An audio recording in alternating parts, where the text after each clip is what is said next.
speaker in the program this academic year will be speaking about Islamic terrorism in Russia. Very important topic, not just for the Russian Federation, but now in light of events in Syria, in light of Boston bombing, and general tendencies of activization of radical Islam in the world seems to be very appropriate for the audience. Let me very briefly introduce our guest. I know that all of you, most of you have read the books and the studies written by Dr. Maloshenko online. Dr. Maloshenko is a senior research associate of the Carnegie Center in Moscow. He is truly the leading expert on Islam and Central Asia and Russia's relationship with Islamic countries. I brought just a few books and brochures written by Dr. Maloshenko. One is on Central Asia and Russia's design on Central Asia. Another one called My Islam. Another book that most of my students read is Ramzan Kadyrov, the president of Chechnya, and a number of recent works by Maloshenko, which is Russia and the Arab Spring, Tough Times Ahead for Kazakhstan, Turkmenistan, Has There Been a Thaw, Uzbekistan, What Changes Can Be Expected, and Kyrgyzstan, A White Sheep Amidst the Ice of Post-Soviet Authoritarianism. So just these titles give you an idea about the expertise and a very active research of Dr. Maloshenko, who has published more than 20 books.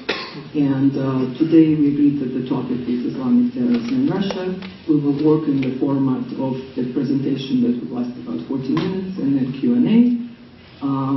Thank you for coming, Dr. Maloshenko.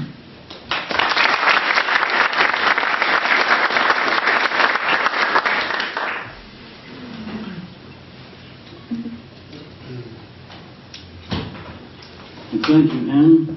Thank you, Anne. Well, I'm not a specialist in terrorism, whether it be Islamic or non-Islamic. I apologize once again because I am not Shakespeare in English. So if you don't understand me, it will be my mistake, and you may ask if you don't understand. Well, what can we say about terrorism in Russia, in Russian Federation, in some regions of Russian Federation? First of all, when we discuss this problem in Moscow or in Caucasus or in Central Asia, even participants of these seminars or conferences, they don't know what kind of some definition should be given to terrorism. In general, in Russia, the number of these definitions reached 100. It's true. Even specialists, terrorists, people from secret services, scholars who study problem of Islam and so on, we have a different understanding of terrorism. Meanwhile, it's very important. Why? Because we have finally to define who is before us. What is the threat? Who is this bloody terrorist? Just if we look at Afghanistan, maybe the best example at the moment, or at Syria, are they terrorists? Or this is a civil war? This is problem of lack of security, political, religious, and so on. Who are bombing them or us? We don't know. In Russia there is a simplification. I mean official simplification of this notion. Everybody in Caucasus who is against us, against Moscow, against Kremlin, they are terrorists. But at the same time, I think that more correctly will be talk about terrorist method used during civil war. And practically it's impossible to neglect, to deny. In Russian Federation, in Caucasus, in several republics of the North Caucasus, we observe civil war. So it's a problem. It's a problem because, as we understand, would it be in the former Soviet Union, would it be in Europe or somewhere else, if we recognize the presence, the existence of the civil war, we must be more careful when we want to define the role and the presence of terrorism on this soil. Yes? So I repeat, in Russia, in Kremlin, there is a simplification. All of them are terrorists. But however, if we see in Dagestan, the biggest republic of the Caucasus, explosions every week directed against military men, policemen, and courts, how could we consider, are they terrorists or not? To my opinion, this is a problem of the war between opposition, Islamist opposition, and power, administration. Well, administration federal, on the federal level, on the local level. So and sometimes it seems that it is a problem for those who are directly fighting against the terrorism. How to do it?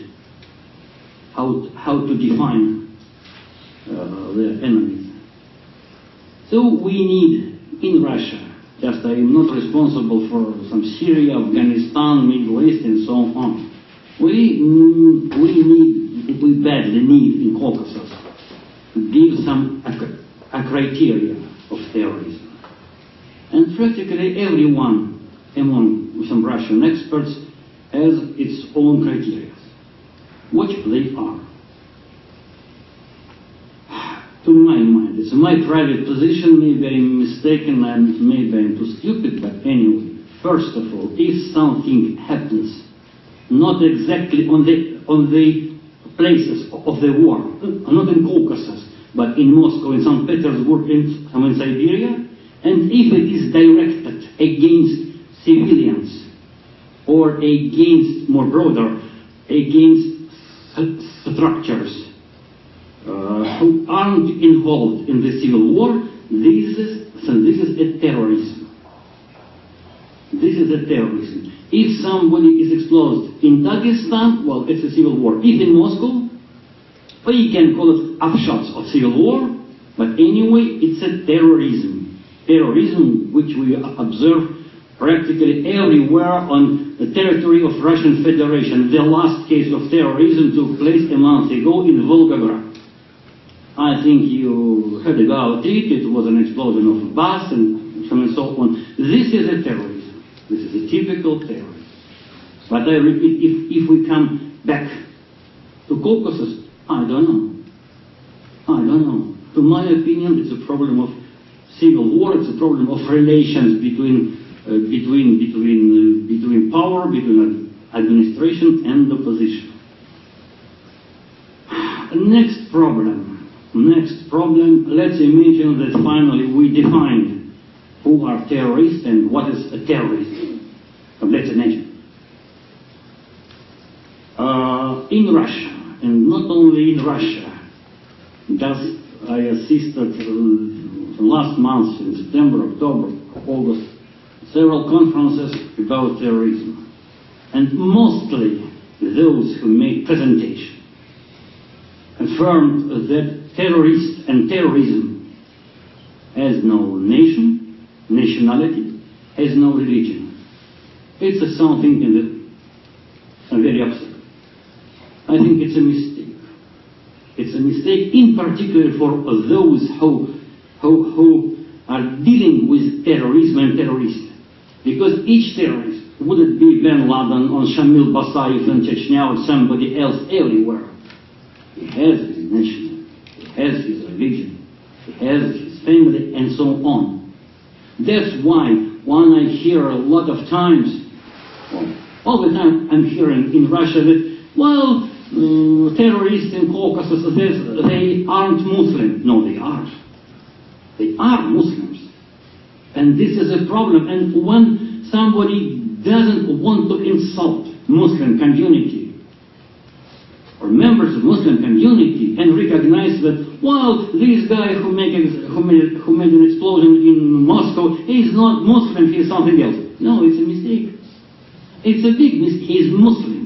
We can call him bad Muslim, non-normal Muslim. He's Muslim. And this is a world problem. This is a Russian problem. This is a problem of all of us. Because indeed, if we speak, and today here and everywhere, about terrorism, well, it mentions that we speak about Islamic or is terrorism. It's also a problem. Because if we mention Islamic terrorism, it means that we recognize that that some terroristic activity, I would say, is a typical Islamic feature.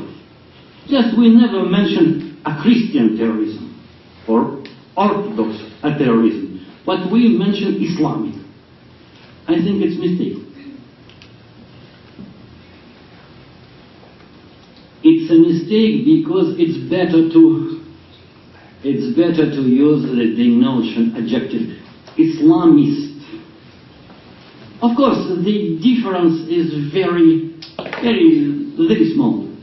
But Islamism, it is on one hand a part of Islam, but it is not a religion, it is an ideology, religious ideology, political movement, and so on. Just I try to understand. I mean, in general, for a common world, for a common people, this difference doesn't exist. But however, it exists. This is a very important nuance. So we fight not against something Islamic, but Islamist. Just I understand that it's not a big deal when we read something in newspapers or watch TV or something else. But inside, within us, we have all the time to attempt to understand these distinctions. Despite it seems to be very small, it is important. But now let's go back once again to Caucasus. So we discuss, we speak, you will ask me about terrorist activity in Russia and in the Caucasus and so on. Can we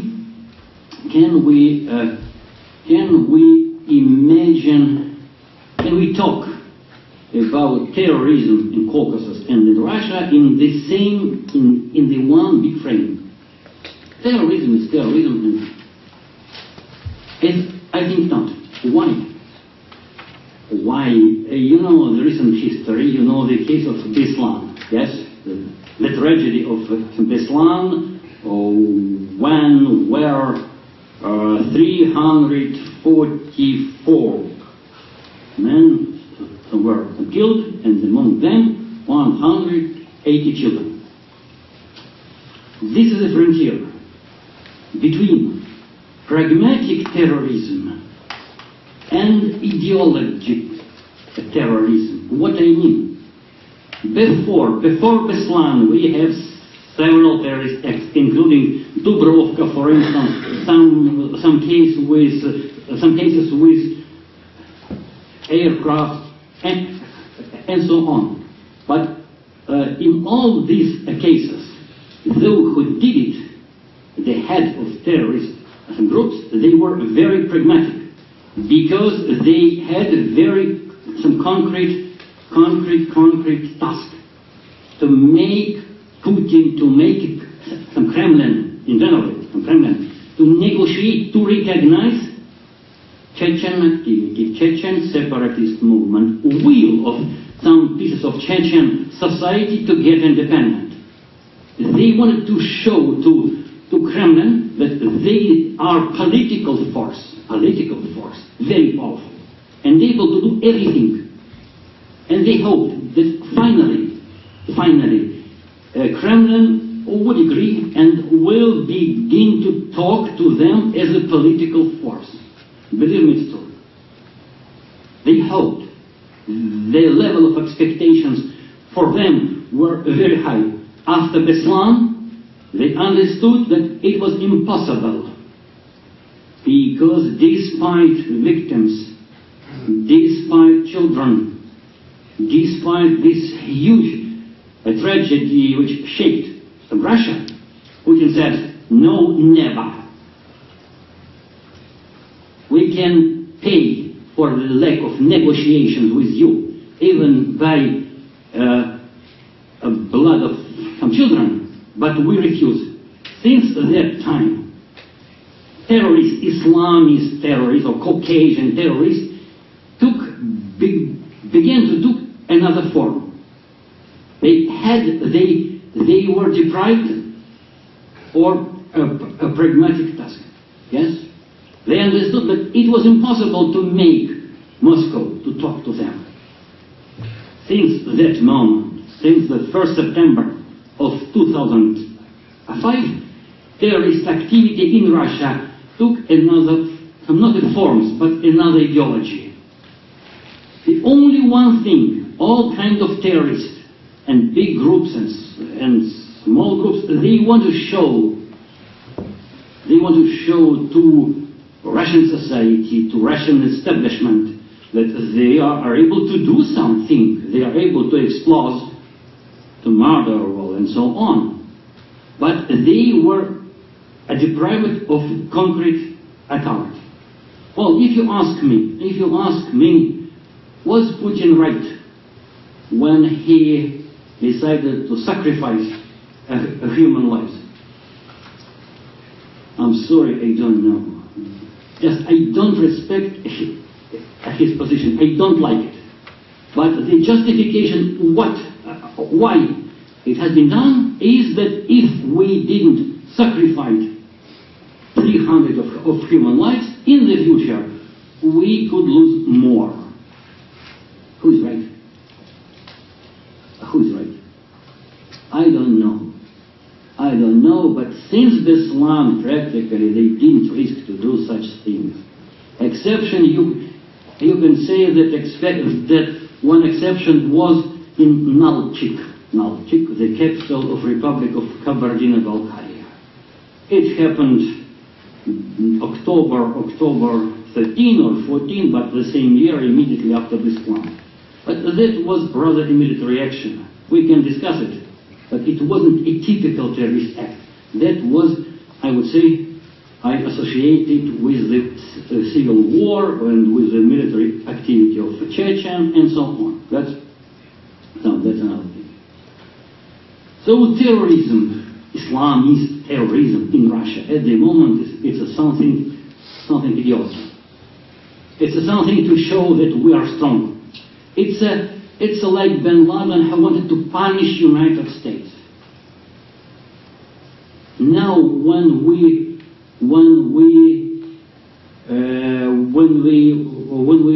look at terrorist acts, would it be in Volgograd or in Moscow once again, in subway or in airport Domodedovo, the notion, the word punishment is floating. Yes? They want to punish us. They have no concrete task. Well, but as to my mind, it's much more dangerous, because they can punish everybody, everywhere, in every time. More Olympic Games approach, more I feel something. Yes? Because when I'm asked if something happened in Olympic Games, my response is 50-50. Of course, this answer could be very attractive for tourists, for those who want to go to Sochi. But anyway, I tell the truth. We can discuss it. Olympic Games, well, so once again, in the end, it's very interesting. Who are terrorists? Not participants of the civil war. I'm pathetic. Not those who act in Dagestan, in Chechnya, in other republic of the Caucasus, of Caucasian region. Who they are? Quite different people.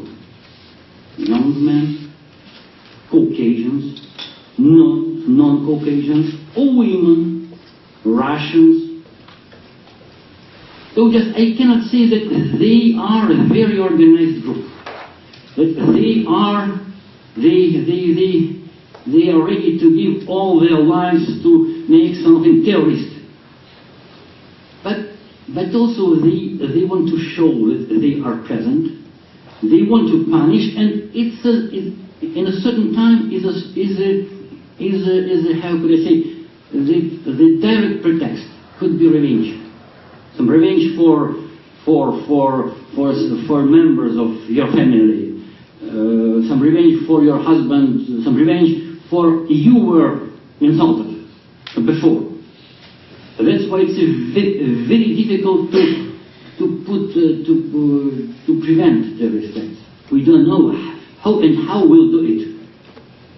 As example, some Russians. Russians, Muslim terrorists. 10 years ago, it couldn't exist. It sounded like stupidity.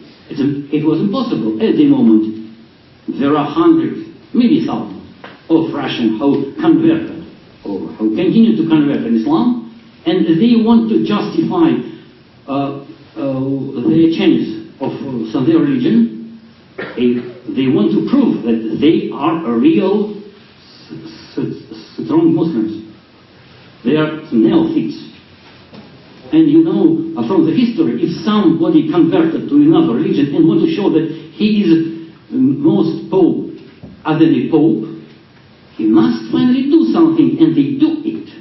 There are a lot of explosions in the Russian Federation, not in Caucasus, but indeed in Russia itself, was made by whom? By Russians. The last example of Volgograd, it was done by a Russian lady, by a Russian woman. Of course, we can say that she was some sick, it was a problem of in her family and so on. But she was Russian. And the guy, he organized an explosion in Domodedovo, in airport, in the biggest airport in Moscow. Also, he was Russian. It's a trend. It's a very dangerous trend. Because it's much more easy to follow people with Muslim names from Muslim families than men and women who looks like me. Yes. So if I want to do something in Sochi, it's very easy for me to penetrate and to explode. It's a problem for security services. So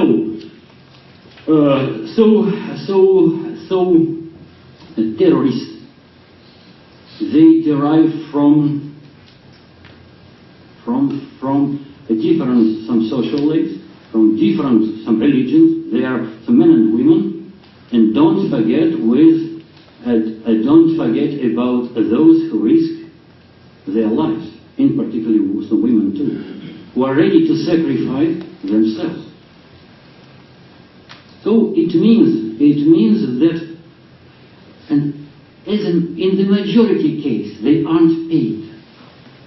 They do it because of their mentality.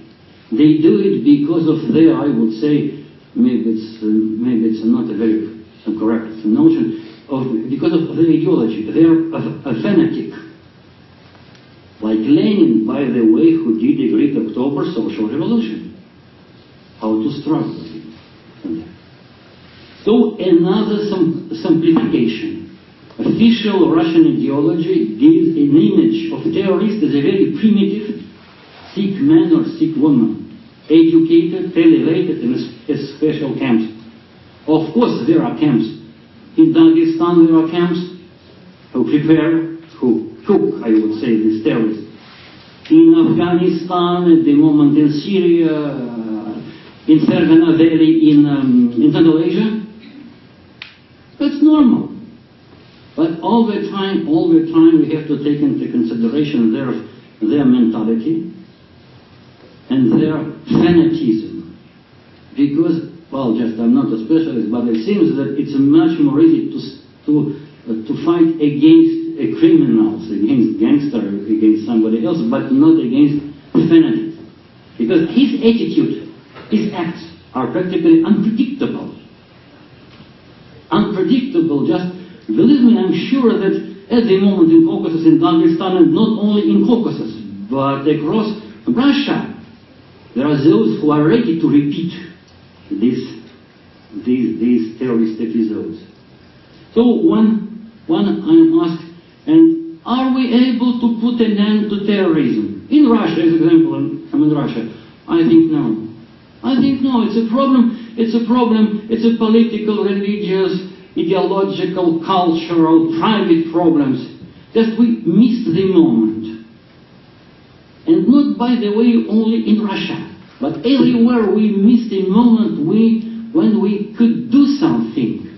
If we look at the situation more generally, activization of radical Islamism, it began with Islamic revolution in Tehran, in Iran. And that all the time it was moving. And I remember all kinds of seminars and conferences and so on in 80s when people said, well, it's an exception. It's an exception. Till September 11. All these were exceptions. Since September 11, people began to understand that something has been changed and nobody knows how to stop it. Because and Middle East, and Europe, and Russia, and a lot of territories are able to produce shots. Some last case was in Boston, yes? Just I was very cynical at that time. And I said to one of my friends in Moscow that you must be very happy because of Boston, because they prevented you. It is a very good example to show to you how it's difficult, unbelievably difficult to keep a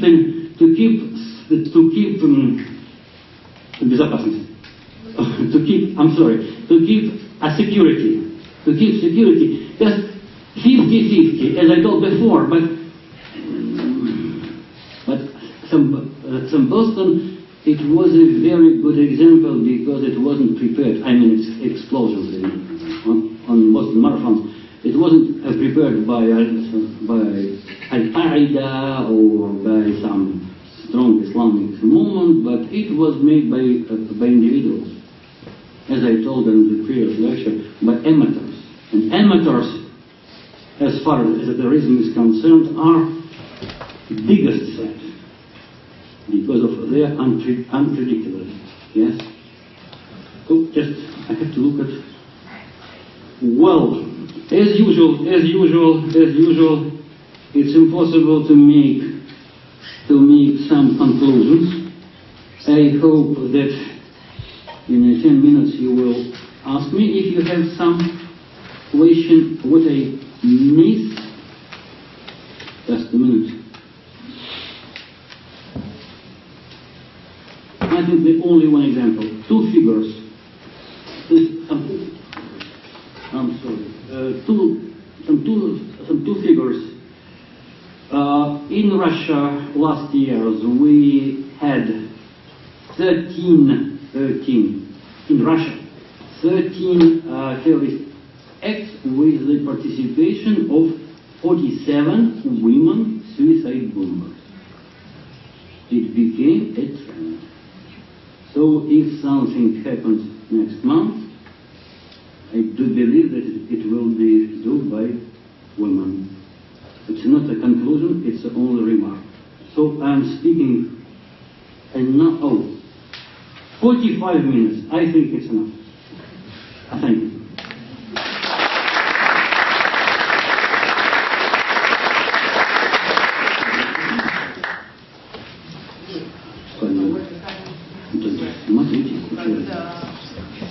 Let's open the floor for your questions. When you ask the question, please identify yourself. So I have the first question. So for those guests who are here who do not specialize in terrorism and who do not know much about terrorism. Where does it come from? What are the most fertile breeding grounds? Which territories, which republics? Are there the same reasons, or are there different reasons? Are terrorists from Dagestan different from terrorists from Chechnya? And I just mean those, according to your definition, those who come to commit terrorist acts on the territory of Russia outside the Caucasus. Well, to be brief, because the terrorism in Russia is a complicated phenomenon, yes, but simply we can divide, we can divide in general terrorism in two branches. One is Chechen, and the second Caucasian or Dagestani. What I mean, Chechen terrorism, that, as I told you before, was very concrete. It was some link to the problem of independence. It was some link to the problem. It was expression of the will. It was will to make a Kremlin to talk to them. It began in 1994, and it practically stopped in 2005. That was understandable terrorism. At the moment, what we have in Dagestan, in Kabardino-Balkaria, or in Ingushetia, in other republic, it's not a problem how to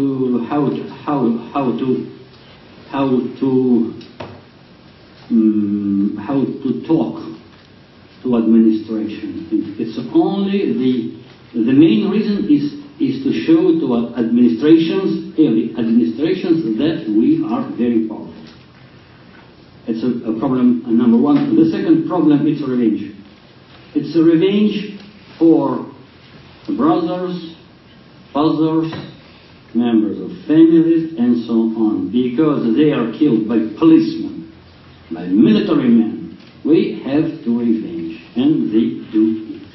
And another problem that emerged, it begins to emerge in Russia, not in Caucasus, the emergence of extremist communities, extremist groups, international groups, in the Volga River region, in Ural. It's very far from Caucasus, and these groups are composed with people from Central Asia, from migrants, from Caucasians, and from Tatars. Also, there are sometimes some Russian Muslims. This is a new phenomenon. Just they only began develop their activity, but I think that they are able to activate terrorist a trend, as they did, by the way, in Kazakhstan a year ago. If you know, in Kazakhstan, in a very normal country, post-Soviet Muslim country, there were several explosions organized by an organization, Junud al-Halifat, which I think were composed, or is composed with Kazakh, Russian, and Caucasian. So as a phenomenon, terrorism will exist in Russia. It could be more, it could be less, but I cannot imagine that Kremlin or somebody else is able to put an end to this.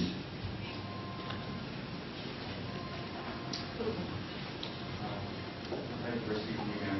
Okay. My question is about Syria and the migration of fighters. Do you expect that as we get closer to February and the beginning of the Olympics, there will be migration from Syria back into the North Caucasus from fighters that way? I'm very expectant. I'm very expectant because they begin to leave Syria. They begin to come back. They have a military experience. They have a military young energy, and they have to use it somewhere. And as usual, as we know from the recent history, terrorism, the terrorists, they need some theatrical, with mass media and so on. And from that point of view, Olympic Games is the best place. So I can imagine how somebody are coming back from Syria. It could be Tatars, Chechens, or somebody else, no matter reason. And they want to show something. They want to participate in this. And they can participate in this some theater. And another problem, I think that on the eve of Sochi, on the eve of the Olympic Games, terrorism is becoming more and more individual.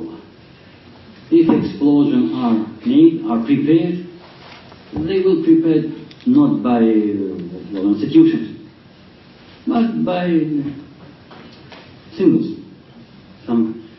This is a problem. Indeed, this is a problem because before in Caucasus, during civil war, Russian secret services, Russian military men, they, as usual, they fought against groups. Small groups, big groups, but these were some communities, something, but not individuals.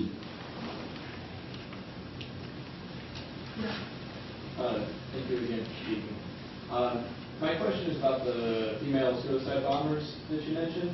What do we know about these women? Are they widows, orphans, manipulated into working for these? Everybody. Just and orphans and wives and widows.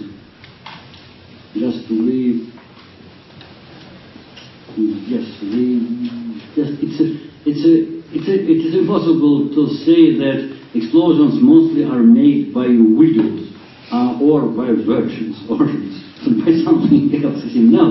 No. All of them are preoccupied. The problem is that the official explanation of this situation is that there are special camps when women are preparing women for explosion, and these camps, these schools, for instance, are patronized by Chechens, but it's necessary to prove it. It's necessary to prove it. If you read Russian literature, you will get this response. They are very well prepared, accumulated by drugs and so on. It's very simple. And practically very seldom they take into consideration their philosophy, what they have in their brains and so on. To my mind, the fanatism, religious fanatism, is one of the reasons for women.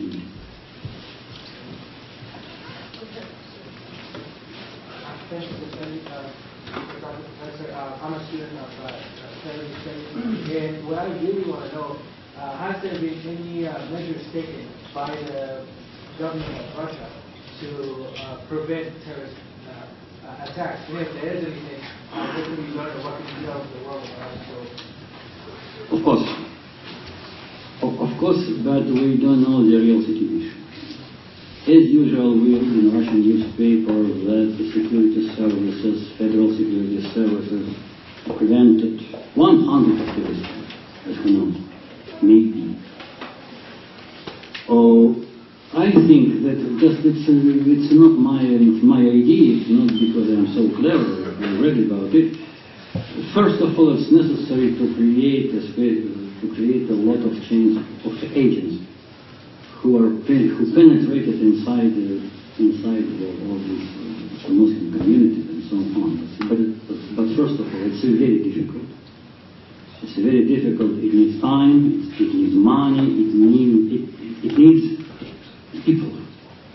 Very well prepared. Meanwhile, indeed, some terrorist acts are prevented. But if we look deeper, it's impossible to stop them.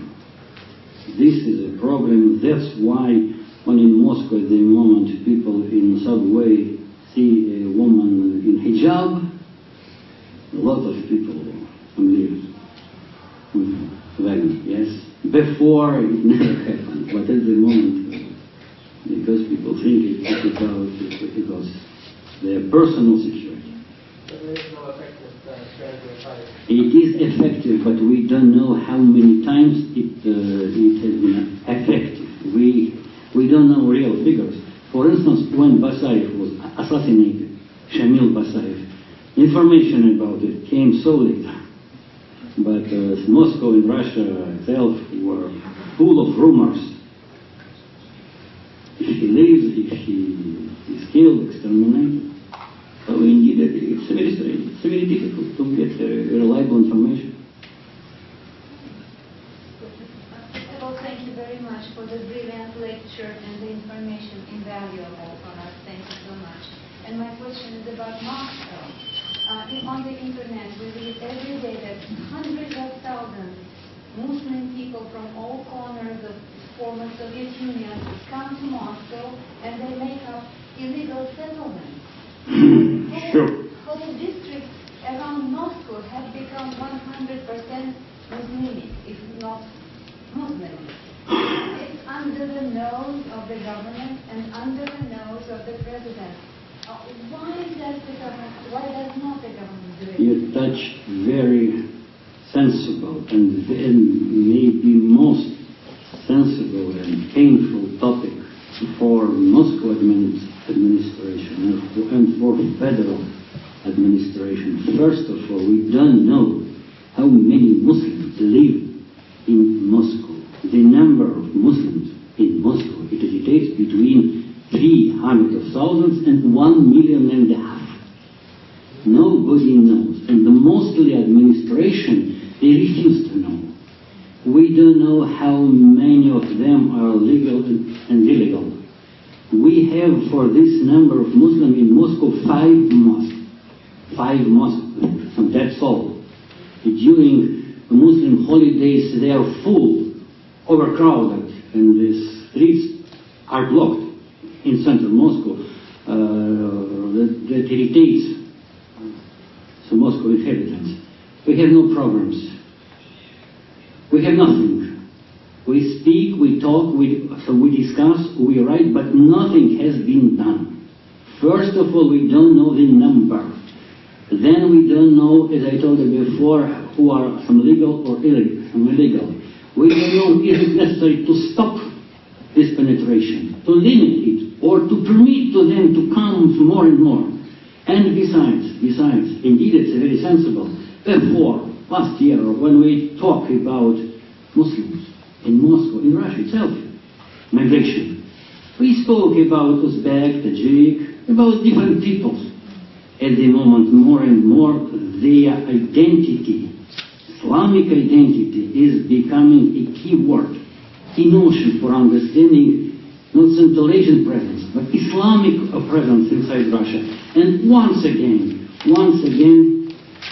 just even I don't know if in Kremlin or in Moscow administration somebody attempts to elaborate, to prepare something for the decision. Even Putin, he changed his mind twice as far as the problem of migration, or to establish a visa regime or not. We don't know.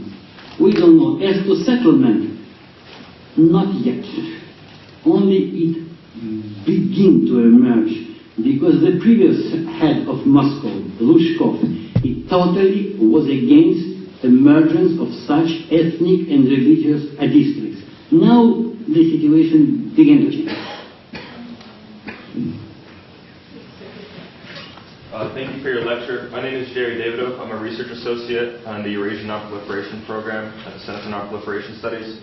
My question centers around operations in the North Caucasus. In the past 3 years, we've observed a quantitative drop in terrorist activity across the entire North Caucasus, from Dagestan to Stavropol-Kai. What is your interpretation of this? Do you judge this as a success in counterterrorism operations, or a product of the Arab Spring, the migration towards Syria? I don't know. I don't know because it develops like this. All the time when it becomes some less, we attempt to find an explanation. When it's some race, we do the same. I think it's not a problem of that this year is better or from last year was better or worse. It's a problem of eternity. Yes, and we see of eternity of a problem. And sometimes we don't know even the concrete reasons why it became less or more. It depends on a lot of things. It depends on the relations between local administration and Stavropolia and Caucasians. It depends on the quality of those who go to the north, to Stavropolia, to Krasnodarsky Krai. So practically it's impossible to predict. I have a friend, my colleague, in Stavropolia and Krasnodarsky Krai. I put them the same question. And as a quick follow-up, last September in 2012, there was a spillover into Georgia from Dagestan and Lapota Gorge of terrorist activity into Georgia. Do you predict that this will be an ongoing trend, or is that simply it's another trend? It's another trend. No. It's an episode. Thank you so much for coming all the way here and sharing your expertise with us. And I also would like to thank you for clarifying the term Islamic versus Islamic. That's something that I think is very important. As we all know, followers of a certain religion don't always reflect and represent teachings and principles of that religion. And when we have this discussion here or outside, oftentimes people say, no, it's not a big deal. I wanted to ask you a question at the end of this, but I think it's misleading if we use the term Islamic while we're trying to analyze the source of the conflict. Also, we are rewarding those people who are claiming this religion and hijacking it for their own agendas. We are rewarding them when we use the word Islamic jihadist mujahideen, because that's what they want. They want to picture this as a justified, Islamically justified action. Sorry for my bad English, but I think you all get what I'm saying. Also, when we use these terms, we are eliminating one of the biggest, I don't want to say power, but a great tool that we can utilize while fighting terrorism, which is Islam itself. And I mean, yeah, it's true. And also, we are eliminating a strong party of this conflict, which is Muslims themselves, because along with everyone else, Muslims are also fighting terrorism. They're dying from this. And my question is, how can we utilize Islam itself and Muslims around the world as a party of the solution? How can we work all together? Because we can't eliminate Islam and Muslims while trying to solve this issue. Well, you have me to talk till the end of the day.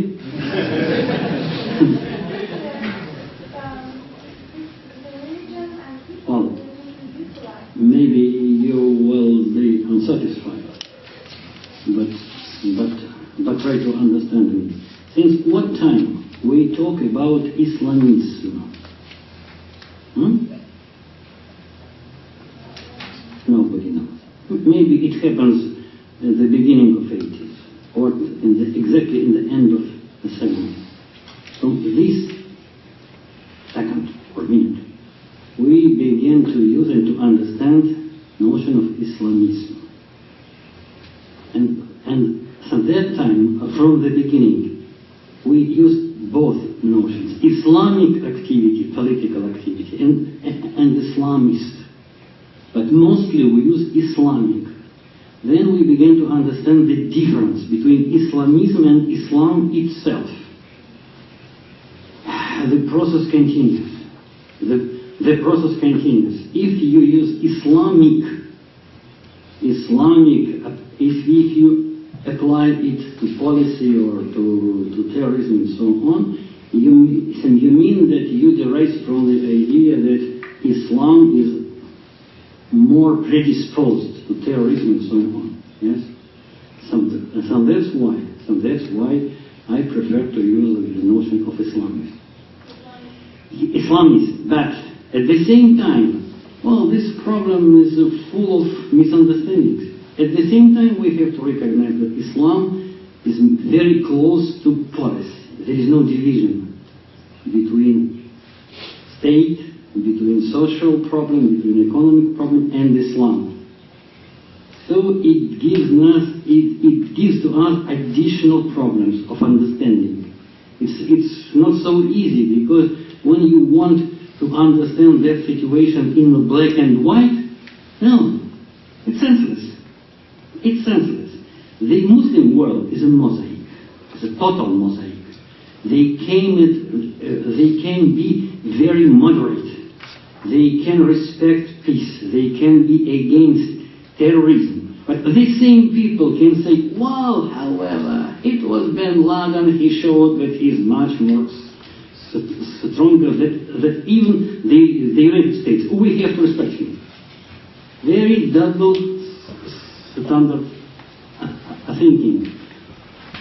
In Russia, all Russian Muslims are against terrorism. That's no doubt. But they say, we understand them.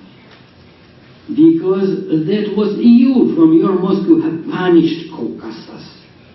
That it was you who initiated 2 wars in Chechnya. And we could do nothing. So there is a feeling how to retaliate, how to revenge something. We understand these people. This is very bad, very bad. We are against. But we understand. And by the way, you know, my son, he also participated in such things.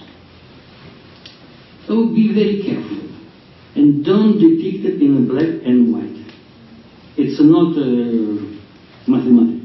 It's much more. Let's move on to questions.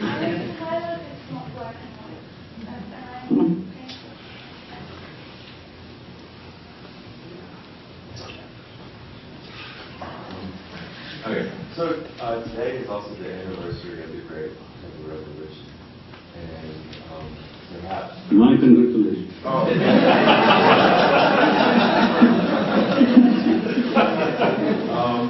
Perhaps there were actually revolutionary followers, but what do you think? What lessons can be learned? Are they applicable to the situation now from a historical perspective? Lessons from terrorism during the lessons of Great October Socialist Revolution. No, Maybe more from specific. terrorism. From just I didn't understand. Of what? Of terrorism. But what terrorism? Can So what terrorism is? What terrorism are you talking about? Or you made some parallels between terrorism of October Revolution and the moment, or what? Historical. Forget about it, because that terrorism, first of all, Lenin and first Russian communists, before revolution, they were against terrorism. Against terrorism, and Lenin repeated several times it was stupid. Despite Stalin at the beginning of the cycle, he participated in some terrorist activities, but they wanted at that time to steal money from the top for revolution. It was a typical political terrorism, and it was over after revolution. There is a problem of state terrorism, and sometimes in Russia we discuss the problem if Stalin was a terrorist and his terrorism was directed against his people. It's not a major scientific problem, it's a problem of ideology. This discussion continues, of course. Terrorists at the moment in Caucasus,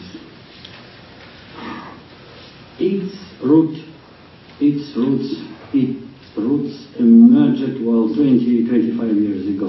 But in Chechnya, Balkars, they never forgotten about their deportation in 45. Yes.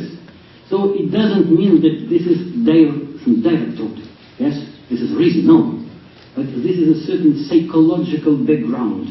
If they did with us this exportation, we have right to, well, not to punish, not to revenge. That's up to you what kind of notions you might propose. But do something against them. Thank you.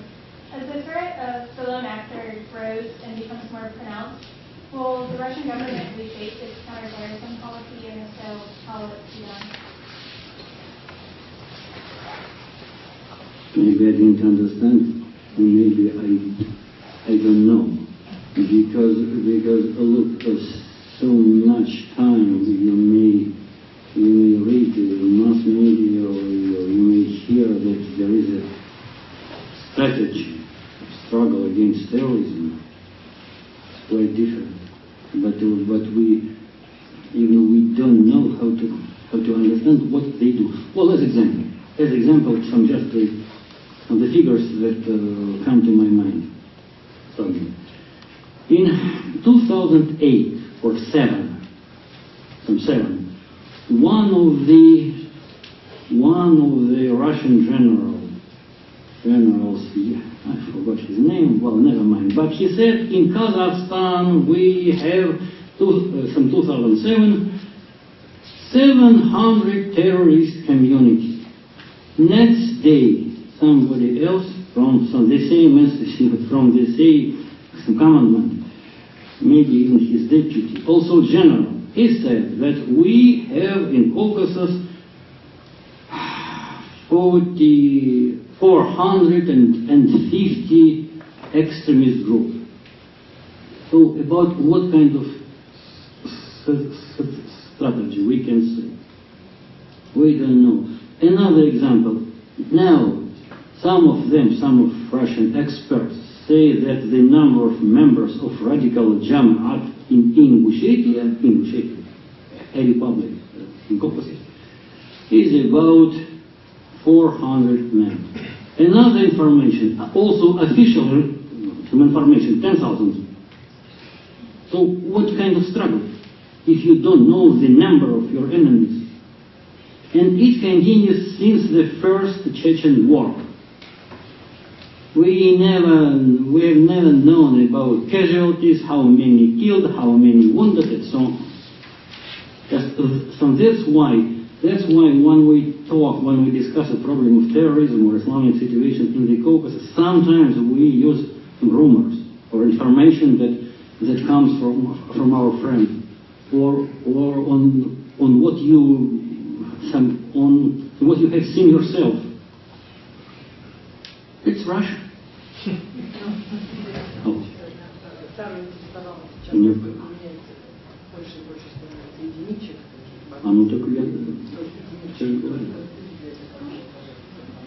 Well, if it was a misunderstanding, and if indeed, besides you asked me about individuals, I'm not certain. I raise my hand. I'm not a specialist because it's another tech. You see, I'm not a columnist. Yeah, my name is Michael Sanford. I'm a graduate student here in the NDCS program. Thank you for clarifying that there are different levels of terrorism. I believe you referenced at the beginning that terrorism is terrorism, and I was slightly less inclined to agree because I do strongly feel that there is a presence of state-sponsored terrorism around the world, and I think there was a large amount of this witnessed immediately after September 11th. The use of Russian state-sponsored terrorism in the region regarding energy politics with as the Caspian Sea natural gas reserves were divided up amongst Uzbekistan, Russia, and the region posed a risk to direct foreign investment as well as their own energy industry. Would you agree that they may have been a bit heavy-handed? I mean, there were massive reports of mass graves, disappearing of people. Do you agree with this statement? And how do you feel that energy politics still kind of helps shape the region today? Could you specify where the mass graves, disappearances of people was killed? I don't think I can give you geographic coordinates, but we're talking in the region of Chechnya. But the Chechnya, in the south. we much larger things. We have one question. So the question is, does Russian government sponsor mass murders in Chechnya? And No. Can you explain again? No, I would, if I could try and rephrase the question, do you believe that Russia is a state sponsor of terrorism Well, in Chechnya and Dagestan and Ingushetia? Because of the energy situation?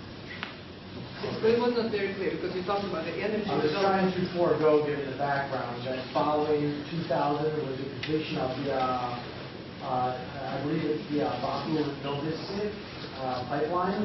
Novorossiysk. Sorry, I don't say Russian expert. As the energy resources were being divided up and the region was unstable, do you believe that Russia utilized state-sponsored terrorism to maintain stability for the oil industry, which is heavily owned by the government? well, indeed it's a very difficult question here for a simple understanding. You see, you just spoke now about Caucasus and Caucasia, or in general. Baku and Novorossiysk. And Baku, Novorossiysk, what about something else too? I referenced that because that's what I read about the oil pipeline being finished to circumvent the process of oil traveling through Chechnya. Well, about pipeline, about Baku, about Novorossiysk and so on. I think that indeed Russia is interested in stability. In Chechen wars, two Chechen wars, from that point of view, in the context of your question, that creates a lot of problems for Russia. First. Secondly, there are rumors, for example, that Russia is interested in turmoil, a constant turmoil in Syria. Why? Because in that case, Russia will be able to construct some pipelines through Turkey and so on. And Qatar wouldn't be able to do it, because Qatar's pipeline must go through Syria only. Yes, I don't know. I read about it. So how to marry the problem of terrorism and energy, it's a very, very difficult. But from what I know, indeed, Russia last years and maybe before, maybe Soviet Union or somebody else, never used terrorism as a tool for solving economic problems, because it's very dangerous and it will be discovered next morning. You see, Russia is very careful, very careful. If it's possible to use the situation of instability in Syria, okay. But to stimulate it artificially, no. I wanted to follow up on a question regarding the distinction between Islam and Islamism. And specifically, what has the leadership of Islam done in Russia to discourage these acts by the Islamists?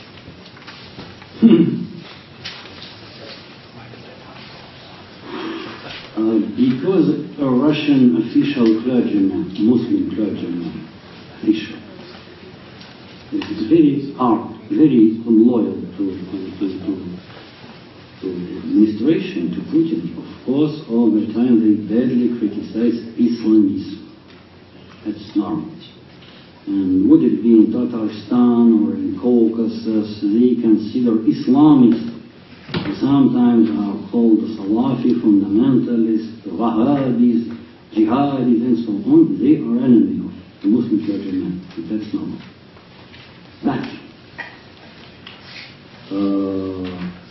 in Caucasus itself, in northern Caucasus, anyway, there is a dialogue between those who criticize Islamists and Islamists themselves.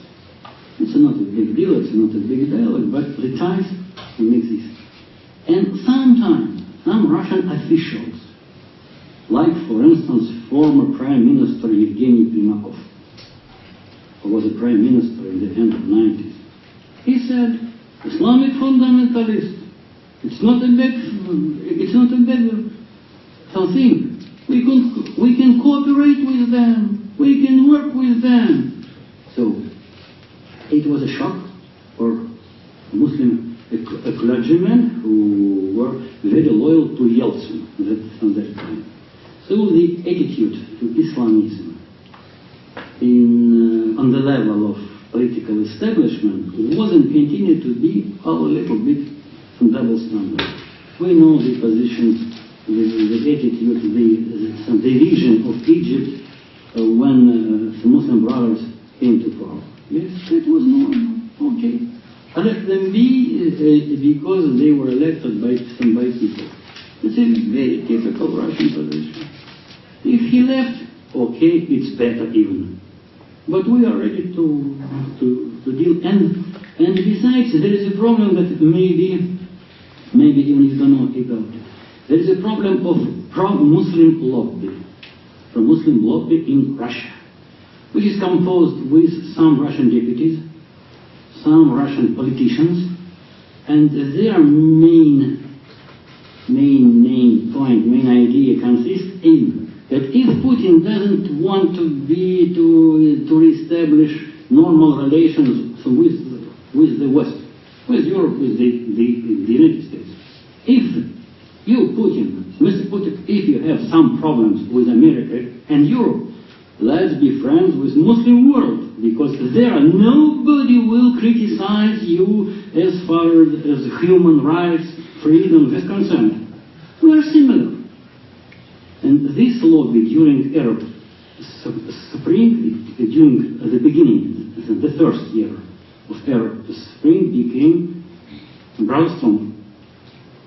Even we had a deputy in Russian parliament, in State Duma. We have special committee for development Russian-Muslim relations or something like that.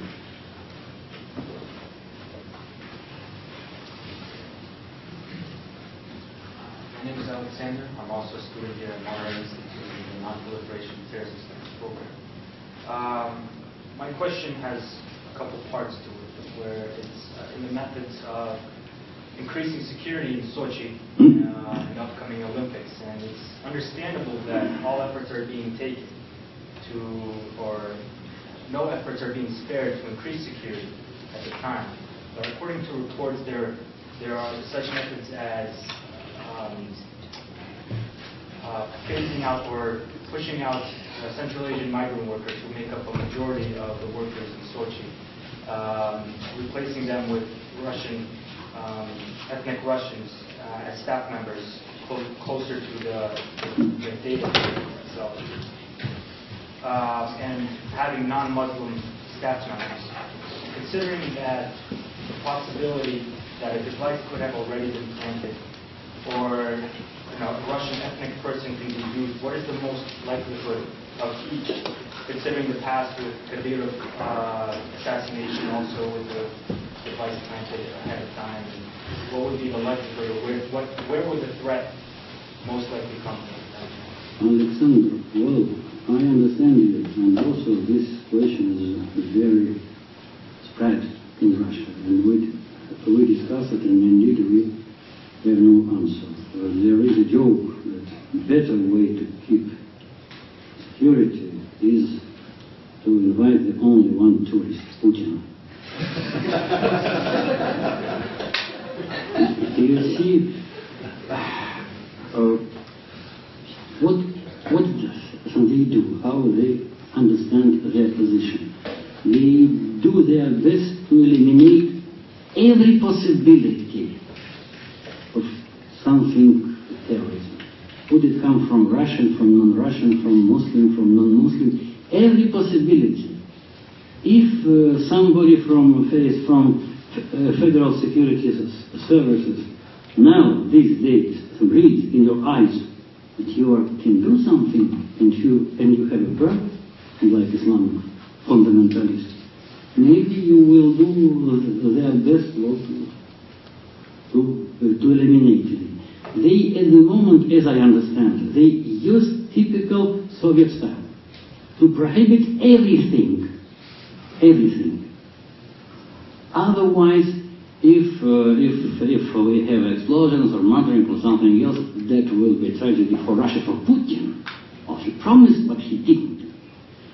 So they invented a special passport for participants and for tourists. They invented a lot of things.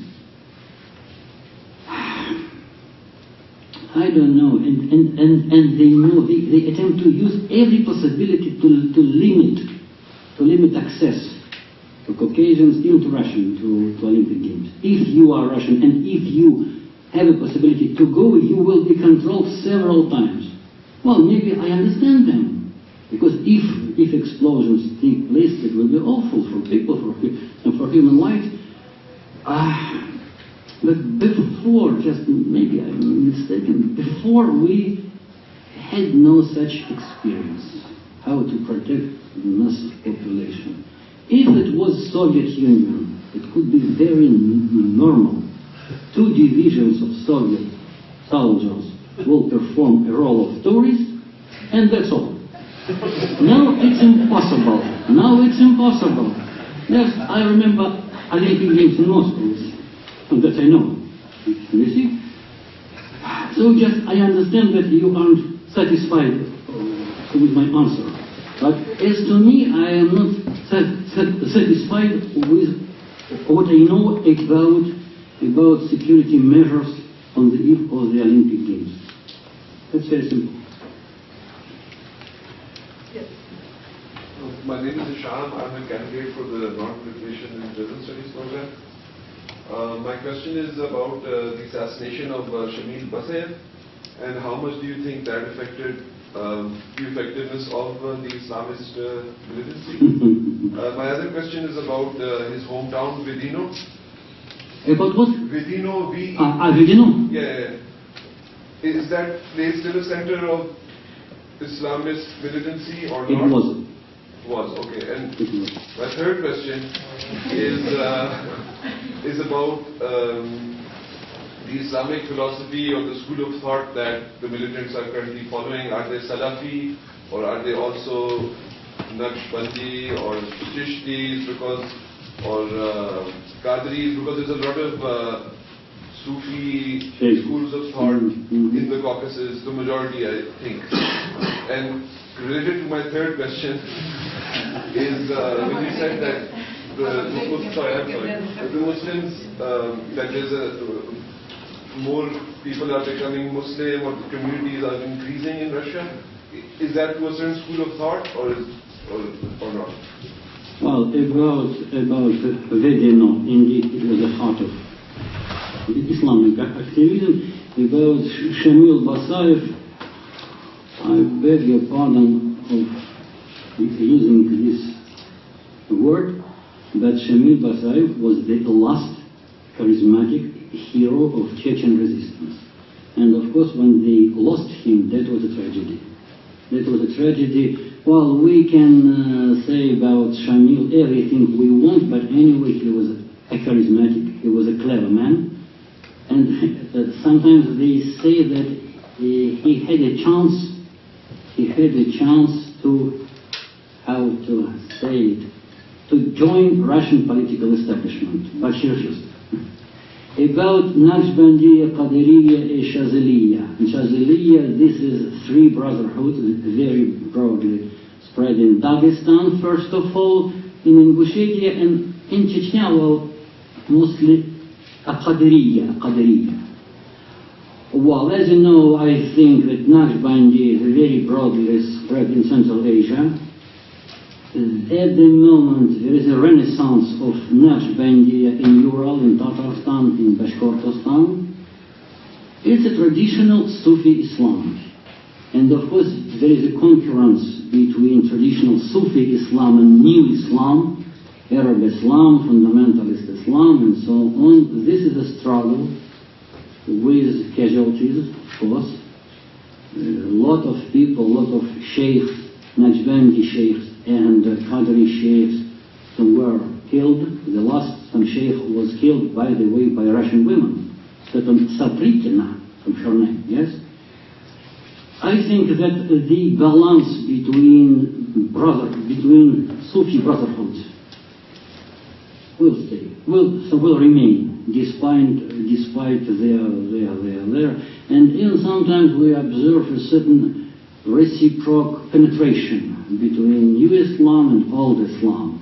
So it's a process, it continues. Sheikh of the Sufi brothers, they also are some loyal to administration, to secular administration, and in general, the presence of new Islam and traditional Islam, their confrontation, their negotiations, and so on, is a typical part of Caucasian Islamic picture. We have a lot of publications about it, a lot of publications. Indeed, it's very interesting.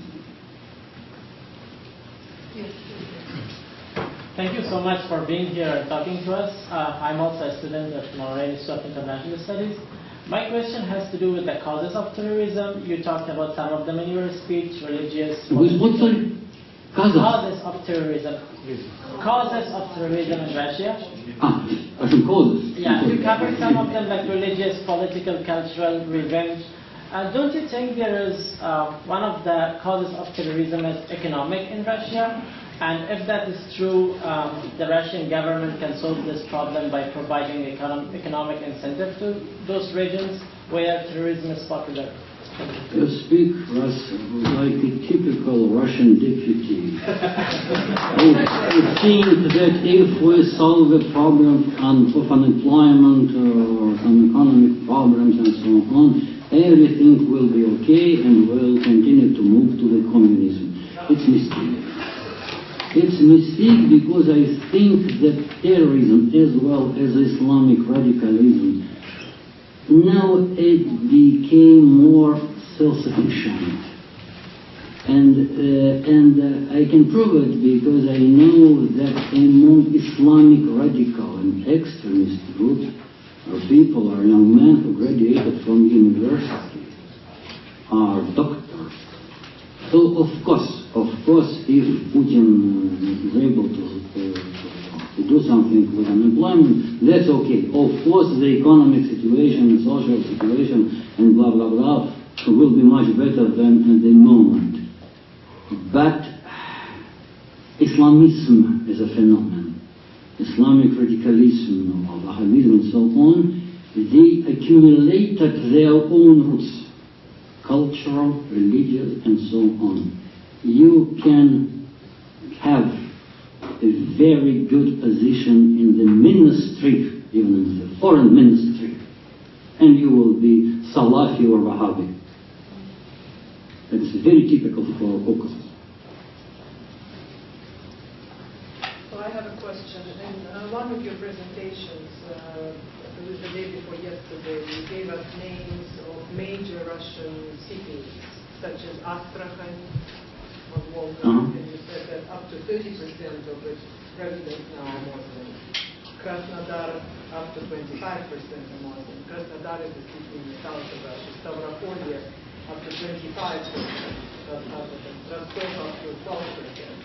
So obviously, with this hugely increased number of Muslim population in those cities, there is a need to build mosques and Islamic or Muslim centers of some sort to serve the needs of the Islamic or Muslim population.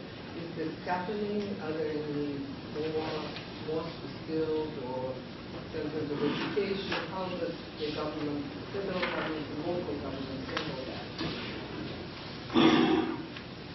They have no strategic solution. They have no strategic solution, and I can explain why.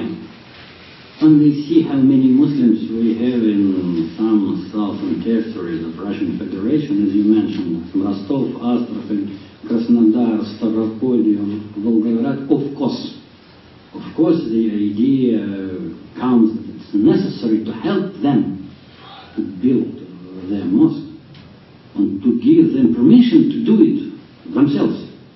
And it's normal. But the next stage of thinking is, if we allow them to do it, if we help them to do it, the next wave of Muslim population will come to these lands, and the Russians, the Slavs, will move to the north, and demographic situation in the south and the southeastern part of Russia will change. So from that point of view, I understand the position of administrations. They don't know what to do. They don't know what to do indeed. And if, for instance, they will give permission to Muslims, okay, let you construct your mosque, the Russians, some Russian population will be so insulted. Also, it will create a problem of security, stability, and so on. So, just how can I formulate in general idea? At the moment, Russia is in the transition. It's a very long transition from all points of view. And one of the features of this transition is a demographic problem. The evolution, the demographic evolutions in Russia itself, in southern part of Russia. Well, we have time for one last question. One last question. Thank you very much for being here. It's a very interesting lecture. My name is Mark. I'm in the Non-Proliferation and Terrorism Studies program here. There's clearly value in listening to the statements of these groups and to determine their objectives. Are you aware of any statements that for these groups are pursuing weapons of mass destruction? I'm reminded of the large quantities and stockpiles that are in Russia.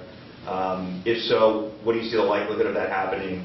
And if they're used, what would be the response of the Putin government or Russian government in general? Thank you.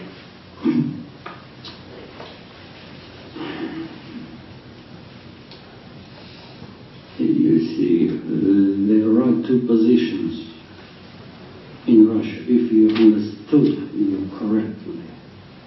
First position consists in that Muslim radicals, Muslim extremists and terrorists in Russia, they will never get the weapon of mass destruction. Never.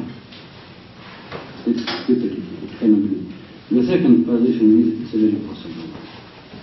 It's very possible, and here I can present you a quotation from Shamil Basayev. Finally, we'll get it. It was told 2005 or 2004. I doubt that at the moment somebody in Caucasus indeed aspires to get bomb or something else. Missiles. But we don't know what we'll have in the future. Don't forget that the problem of control on this kind of weapon at the moment is normal. But remember what we have after the collapse of the Soviet Union. Remember the deep penetration of Islamic culture everywhere, in Siberia, in Europe, in Far East. So I have no answer. I have no now. At the moment, it's okay, no problem. But what we'll have in 20 years, I'm not Almighty God to predict. Well, it's nice to hear from a Russian. No problem. Optimistic way.